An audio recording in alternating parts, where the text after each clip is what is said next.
C'est-à-dire qu'il faut que ce soit ancré en nous, il faut que ce soit comme une arme en nous, de dire, de souffrir le temps qu'il nous reste à vivre sur cette terre.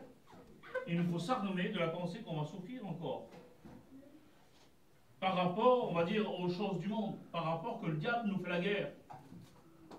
Et quand nous savons donner à Dieu, quand on a accepté Christ dans notre cœur, alors on a accepté de nous charger de notre croix.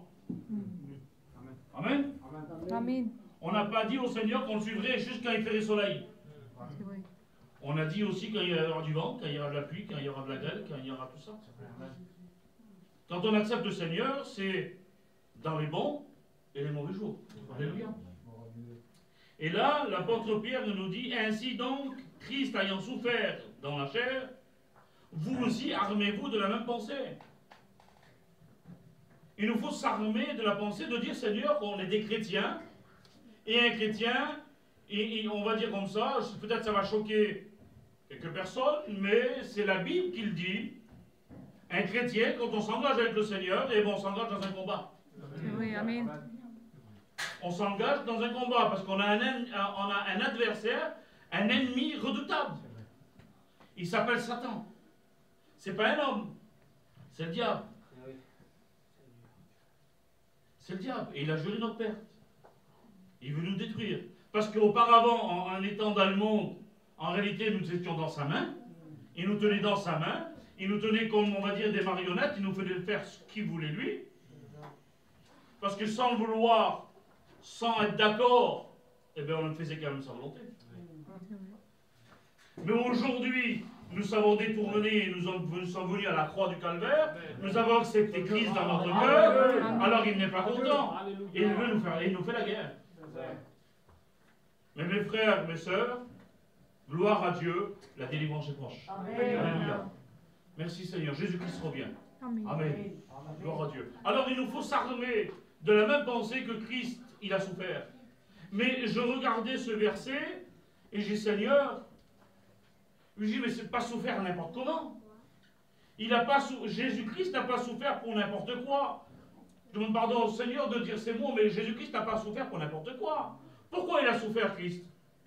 Pourquoi il a passé ce martyre pendant ce temps qu'il a vécu sur la terre? Ah, quand il était jeune, jusqu'à l'âge de 30 ans, tout était bien. Mais à 30 ans, quand il commence son ministère, de 30 ans jusqu'à 33 ans et demi, qu'il va sur la croix, il a souffert. Et nous savons les souffrances du Christ. Quelles ont été ses souffrances, Seigneur? Mais pourquoi il a souffert? Pour accomplir la volonté de Dieu. Il a souffert pour accomplir la volonté du Père. Bien sûr, volontairement. Il l'a voulu, il n'a pas été forcé. C'est lui qui s'est offert. Alléluia. Comment il s'est offert? Par amour pour nous. Parce qu'il nous a aimés. Alléluia. Parce qu'il t'aime, parce qu'il nous aime. Alléluia. C'est pour ça qu'il a souffert.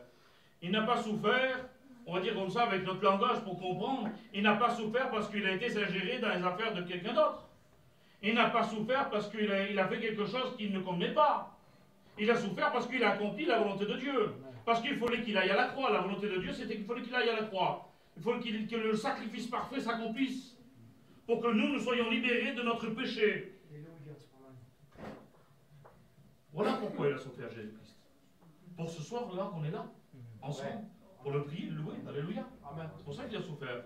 Il a souffert que quand il va venir, eh bien qu'on parte avec lui, c'est pour ça qu'il a souffert. C'est pour qu'on soit avec lui dans le ciel de gloire. Alléluia. Et nous, aujourd'hui, armons-nous de cette pensée de souffrir pour la volonté de Dieu. Pas parce qu'on commet des fautes. Si on commet des fautes, si on commet un péché, ou si on fait des choses qui ne conviennent pas, qui n'est pas la gloire de Dieu, ce n'est pas valable, cette souffrance-là. Il y en a qui vont s'accabler. Ah, je passe par la misère, je passe par des tribulations. Oui, mais mon frère, tu l'as mérité, cette tribulation. Parce que tu l'as voulu. Parce que tu as été dans des endroits qu'il ne fallait pas que tu as. Parce que tu as eu un langage qu'il ne fallait pas que tu tiennes. Et on va le voir après, ça. On va le voir après la différence. Mais maintenant, si tu souffres parce que tu accomplis la volonté de Dieu, et c'est le diable qui te met des embûches, alors la Bible dit de te réjouir. Amen. C'est dur de se réjouir dans la souffrance. C'est dur de se réjouir dans la tribulation. Oui, mais la Bible dit de te réjouir. Alléluia. Amen. Merci Seigneur. Pourquoi? Parce que tu as accompli la volonté de Dieu. Parce que tu es dans le plan de Dieu. Parce que tu es dans la main de Dieu. Alléluia. Merci Seigneur. Et quand nous sommes dans sa main, si nous sommes dans sa main, la Bible nous dit que nul ne revient de sa main. Alléluia. Gloire à Dieu. Merci Seigneur. Quand un chrétien choisit délibérément, j'ai marqué ça, de supporter la persécution plutôt que de continuer dans une vie de péché, il en a fini avec le péché et que le pouvoir du péché dans sa vie a été brisé. Amen.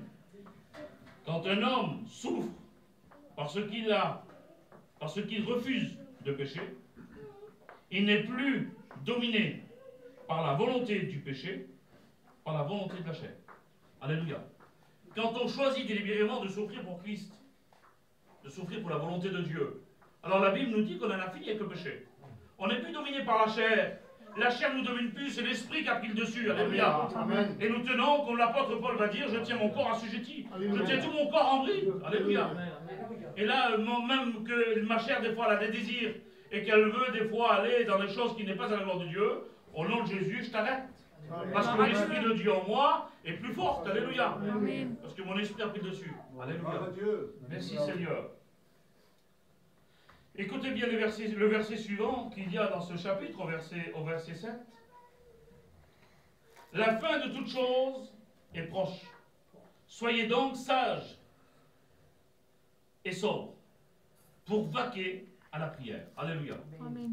Merci Seigneur. La fin de toute chose est proche. C'est la fin. Le Seigneur revient. Alléluia. Mais soyez sobres et sages. Abstenons-nous des choses du monde. Alléluia. Pourquoi faire? Pour vaquer à la prière. Et je regardais qu'est-ce que ça veut dire le mot vaquer. Parce qu'on n'est pas des Français, nous on ne connaît pas. Alors il nous faut toujours le dictionnaire et essayer de comprendre comment faire. Quand à l'école. Le Seigneur Jésus-Christ nous éclaire. Alléluia. Merci Seigneur. Seigneur Jésus-Christ, il y avait des voix. Mon ancien disait, le Seigneur m'a donné une petite lumière. Alléluia. Gloire à Dieu.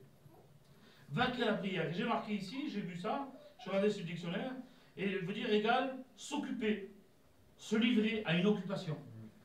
Quelle beauté Seigneur.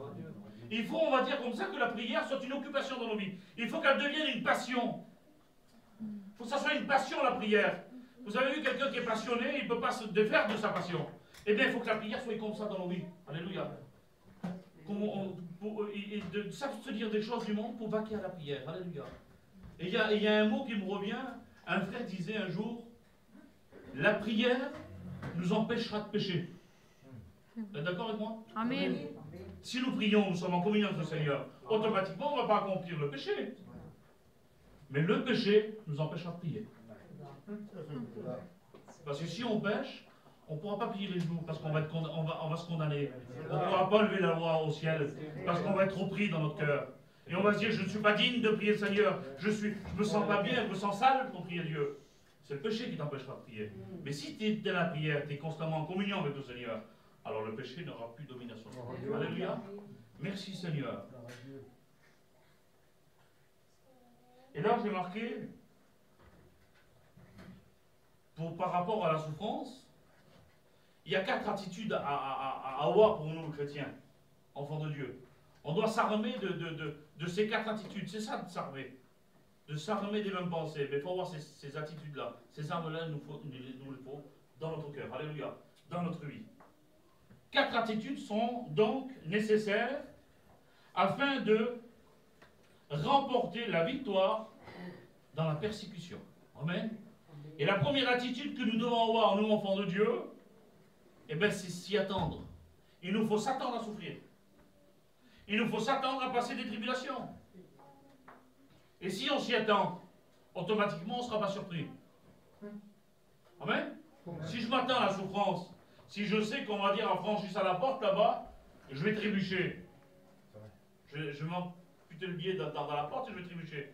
Alors quand je vais arriver, hop, je vais enjamber. Vous comprenez? C'est ça, s'y attendre. Il faut s'attendre. Et si je m'y attends, eh bien Seigneur Jésus, même que je vais, on va dire, avoir des problèmes, ça ne me touchera pas. Parce que je me suis attendu et je me suis préparé. Je me suis préparé dans la prière. Alléluia. Et quand le problème vient, eh bien Seigneur, je supporte. Alléluia. Gloire à Dieu. Mais pas le problème parce que je l'ai mérité. Pas le problème parce que j'ai commis des choses qui n'est pas la gloire de Dieu. Vous comprenez bien. Problème parce que je suis dans la volonté de Dieu, parce que j'accomplis la volonté de Dieu. Alléluia. Merci Seigneur. Il dit ici, toujours dans l'épître de Pierre, chapitre 4 et verset 12, « Mais bien-aimés, ne trouvez pas étrange d'être dans la fournaise de l'épreuve, comme si il vous arriverait quelque chose d'extraordinaire. » Combien il y a des chrétiens comme ça, « Oh Seigneur, il m'arrive ça, il m'arrive ça. » Ils sont toujours en train de se plaindre. Comme s'il n'y aurait que ça leur arrive. C'est vrai. Mais dans le chapitre 5 de première épître de Pierre, il va dire ces mots, sachant que ces souffrances-là arrivent aussi, ils sont pour vos frères aussi, dans le monde. Tout ce qui vous arrive à vous, ça arrive à vos frères aussi dans le monde. Tu n'es pas le seul. Je ne suis pas le seul. Amen. Amen. Alors je ne trouve pas étrange, je ne trouve pas quelque chose d'extraordinaire que, oh Seigneur, je suis chrétien, moi, qu'est-ce qui se passe? Comment ça se fait? Je suis serviteur de Dieu. Comment ça se fait? Je suis atteint par la maladie. Comment ça se fait que mon foyer souffre comme ça? Je suis serviteur, moi. Oui, mais ne sois pas surpris, la Bible elle te le dit. La Bible te l'annonce, alors ne sois pas surpris, Seigneur. Alléluia. Ne trouve pas quelque chose d'extraordinaire que tu... Non, c'est pas parce que, on va dire que tu souffres, tu vois, que tu es un surhomme, que tu es un grand homme de Dieu. Non, ne sois pas extraordinaire, c'est la Bible qui le dit. Alléluia. Merci Seigneur. Gloire à Dieu. Alors il nous faut s'y attendre. Et simplement, ce petit mot, je vais essayer de passer vite, mes frères, excusez-moi. Simplement, ce petit mot, moi je m'attends à passer une tribulation. Parce que la Bible me le dit. Et avant de partir à la vie, un frère m'a averti. Et Seigneur, je m'y attends. Mais je me prépare. Et si le problème il vient, eh bien Seigneur, j'aurai les forces pour le surmonter. Et ce frère m'a dit, Yankee, il faut que je te dise quelque chose. Et je ne sais pas si ça vient de Dieu, je ne sais pas si c'est un songe. Ou si c'est moi qui l'a pensé cela. Mais je te le dis, ça travaille mon cœur, il faut que je te le dise.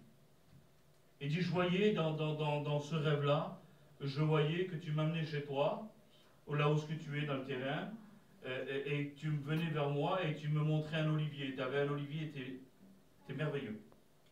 Cet olivier était merveilleux, il avait des branches, des grandes branches qui s'étalaient partout. Mais une vert merveilleux cet olivier.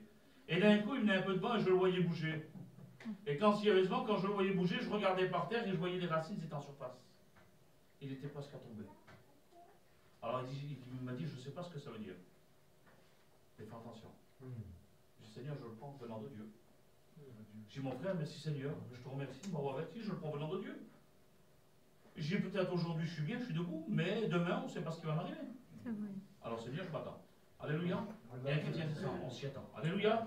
Merci Seigneur. Alors on va passer celui-là, ça va être trop long sinon.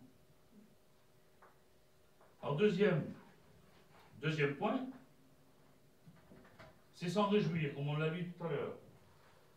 Réjouissez-vous,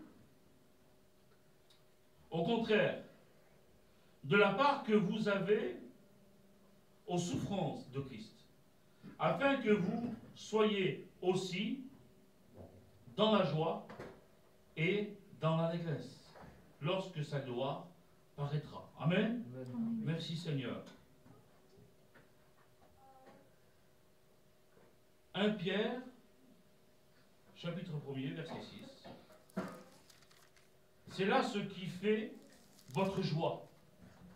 Quoique maintenant, pour un peu de temps, par diverses épreuves. Alléluia. C'est ça qui fait notre joie. Quoique on va dire par diverses épreuves qu'il y a aujourd'hui dans nos vies, c'est ce qui fait notre joie. C'est pour ça qu'on se réjouit.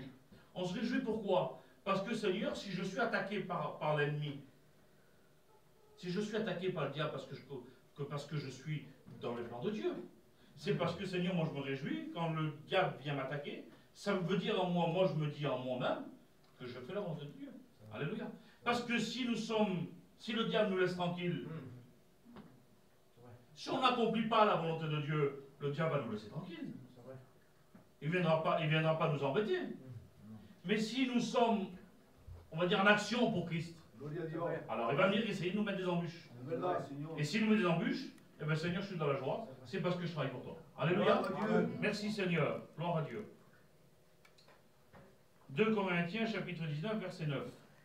Non, chapitre... Non, j'ai écrit tellement bien, Seigneur, je n'arrive pas à lire les versets. Alors. 19 ou 12, je ne sais plus. Je ne sais plus comment je l'écris alors. 2 Corinthiens, chapitre 19, 9, normalement, ça doit être. C'est parce que là, c'est 12, 9. Et il m'a dit, ma grâce te suffit. Car ma puissance s'accomplit dans la faiblesse. Je me glorifierai donc bien plus volontiers de mes faiblesses, afin que la puissance de Christ repose sur moi. Alléluia. Amen. Merci Seigneur. C'est l'apôtre Paul qui parle. C'est l'apôtre Paul qui va parler là. Il est dans un problème, il est dans une difficulté, l'apôtre Paul. Il va se réclamer à Dieu. Il va demander à Dieu. Et le Seigneur Jésus-Christ va lui répondre, ma grâce te suffit. Alléluia. Tu es sauvé. Merci Seigneur. Gloire à Dieu. Accomplis ma volonté. Et quand je viendrai, je te prendrai avec moi. Alléluia. Et il va dire, alors Seigneur, si c'est parce que, si c'est, on va dire dans ma faiblesse, parce que je fais ta volonté et je souffre, parce que je fais ta volonté et je souffre, et alors là Seigneur, je dois m'en réjouir, parce que quand tu vas venir me chercher, alors j'aurai mes récompenses. Amen. Parce que nous le voyons après les récompenses que l'apôtre Paul va parler, on le voit dans le livre à Timothée. Il va dire, Seigneur, il va dire comme ça ces mots, j'ai combattu le bon combat, et j'ai achevé la course, j'ai gardé la foi, alors désormais maintenant la couronne de justice m'est réservée. Mais pas seulement à moi, mais à tous ceux qui auront aimé son avènement, à tous ceux qui auront attendu le retour de Jésus-Christ, à tous ceux qui auront fait la volonté de Dieu. Alléluia. Merci Seigneur. Alors si c'est comme ça, Seigneur, au contraire, je veux des tribulations.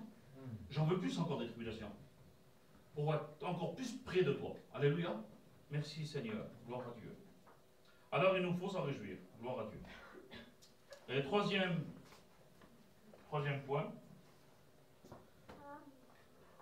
c'est discerner son origine. Il nous faut discerner l'origine de l'épreuve. L'origine de la tribulation. Il nous faut la discerner. Il nous faut la prévoir. Il nous faut voir pourquoi, le comment. Alléluia. Et ça, on pourra le voir que si nous sommes en communion avec Dieu. Amen. Si nous sommes, on va dire, en occupation dans la prière. Si la prière devient une occupation dans nos vies, si nous vivons pour Christ, alors nous verrons cela. Alléluia. On va pouvoir, Seigneur, prévoir, on va pouvoir se réjouir dans la tribulation, et on va pouvoir discerner. Discerner le piège du diable. Alléluia. Alléluia. On va pouvoir discerner le piège du diable. Seigneur, tu vois cet endroit, tu vois cela, tu vois ceci, je sais. Mais, Seigneur, ça, je sais que si je fais ça, c'est un piège de l'adversaire. Je sais que là-bas, c'est le piège de l'ennemi. Alors j'y vais pas, je m'abstiens. Je sais, Seigneur, que si par exemple, j'ai eu un petit différend avec un frère ou une soeur, et ça c'est un gros problème dans les chrétiens. Ça c'est un gros problème dans l'église de Dieu. Des petites animosités, des petites jalousies entre nous. Ça arrive. Ça arrive. Et par rapport à ça, et des fois on est un petit peu nerveux. Des fois il y en a qui osent plus que d'autres. Il y en a qui vont se taire, ils vont rien dire, mais il y en a qui sont un peu en avant. Et il y a un frère, même dernièrement, il prêchait ça, il disait ça. Il disait, moi je suis capable, moi je vais aller lui dire. Mais discerne que derrière ça, il y a un piège d'adversaire. Discerne que derrière ça, tu vas aller vers ton frère ou vers ta soeur et tu vas dire une parole, même que tu as raison, et tu vas le blesser, tu vas lui faire mal. Et derrière ça, il y a le piège de l'ennemi. Alors avant de parler, réfléchis. Amen. Rentre en toi-même, prie le Seigneur. Tu verras le problème s'arrangera tout seul. Alléluia. Merci Seigneur. Alors ne souffrons pas par rapport qu'on s'est ingéré dans les affaires d'autrui. Parce que plein il y en a. Ils se mêlent bien souvent des choses qui ne leur regardent pas. Oui, mais malheureusement, Après, la pierre se retourne contre eux. Parce que moi, je vais aller vers l'autre, je vais aller écouter, il y a eu ça, je vais aller vers l'autre. Mais après, l'autre va aller vers l'autre, il va dire oui, mais c'est l'autre qui me l'a dit. Et après, c'est toi qui as le problème. Et si tu souffres par rapport à ça, ça ne compte pas devant Dieu. Devant Dieu, ne compte pas cette souffrance-là. Elle n'est pas la gloire de Dieu, cette souffrance-là. C'est de souffrir pour la volonté de Dieu. Ne pas souffrir et faisant des choses qui n'est pas à la gloire de Dieu. Amen. Merci Seigneur. Je ne sais pas si je me fais comprendre, mais j'essaye toujours. Alléluia. Gloire à Dieu. Alors, discerner son origine. 1 Pierre, chapitre 4, verset 15. Que personne d'entre vous, en effet, ne souffre comme un meurtrier. Écoutez bien. Ou voleur, ou malfaiteur, ou pour s'être ingéré dans les affaires d'autrui. Vous comprenez ça? Et il n'y a pas que ça. Ça, c'est du point principal, mais il y a plein de choses, Seigneur. Il y a plein de choses.